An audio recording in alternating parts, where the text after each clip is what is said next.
You know, in a world obsessed with speed, faster cars, louder drones, bigger engines, there's something almost rebellious about this. No motor, no gasoline, just you, a piece of carbon fiber and nylon, and the invisible force of the wind. Hey everyone, welcome back to the channel. Today, we're doing something a little different. We're stepping away from the high-pitched whine of FPV drones and RC bashers to explore the silent, strategic, and surprisingly addictive world of RC sailboats. If you think this is just playing with toy boats in a bathtub, stick around. Because once you're trying to catch a gust in the middle of a lake with $500 of electronics on the line, it's anything but relaxing.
So, let's talk about the rig.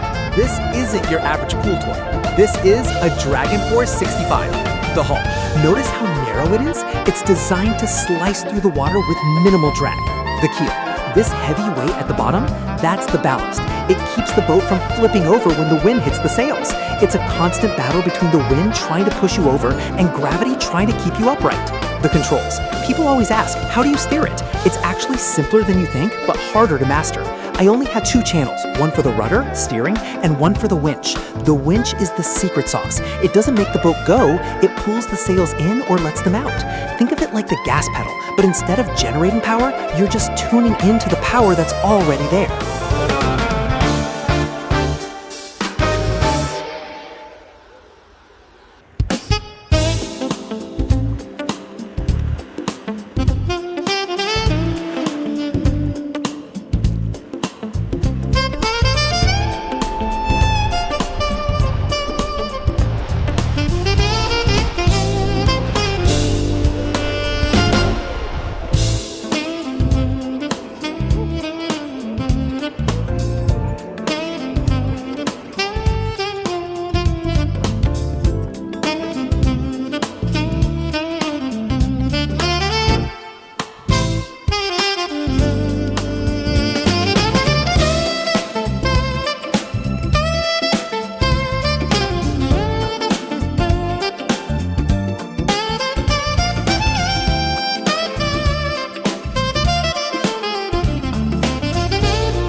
All right, she's in.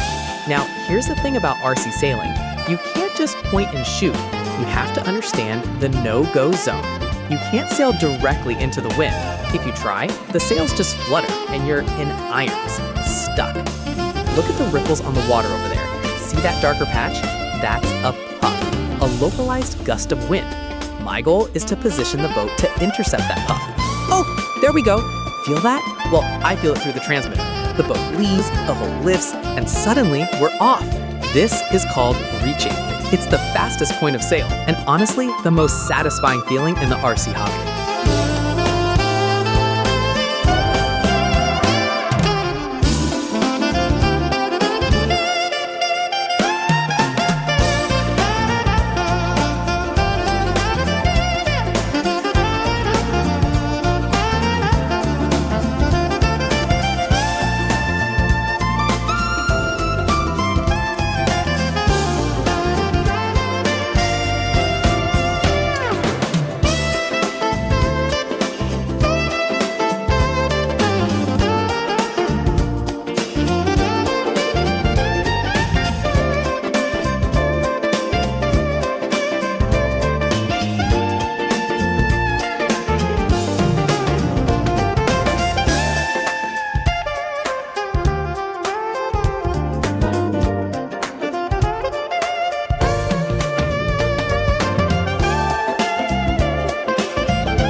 There's a mental shift that happens when you sail. With a drone, you're always on. If you stop inputs, it crashes or hovers. With a sailboat, you're collaborating with nature. Sometimes the wind dies, and you're just waiting. It teaches you patience. But then the wind picks up to 15 knots, and suddenly it's a high-stakes game. If a gust hits too hard and your sails are pinned, you can broach. That's when the boat tips so far the rudder comes out of the water. You lose control. I've had a few moments where I thought I'd be swimming out to rescue this thing. Pro tip, always check your hatch tape. Water stays out, electronics stay happy.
While I love the solo sessions, RC sailing is huge as a competitive sport. There are clubs all over the world. It's like chess on the water. When you're racing 10 other boats, it's not about who has the biggest motor. Everyone has the same gear. It's about who can read the shifts and the breeze better. It's a gentleman's sport, but man, it gets heated at the finish line. If you're looking for a hobby that's easy on the ears, but a workout for your brain, this is it.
So, is an RC sailboat worth it? 100%. It's portable. The batteries last for hours since you're only powering 2 small servos, and it's a beautiful way to spend an afternoon at the lake.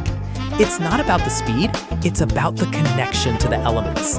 If you have questions about which boat to start with, maybe the Joyceway Binary or the Focus, drop a comment below. I'd love to help you get on the water.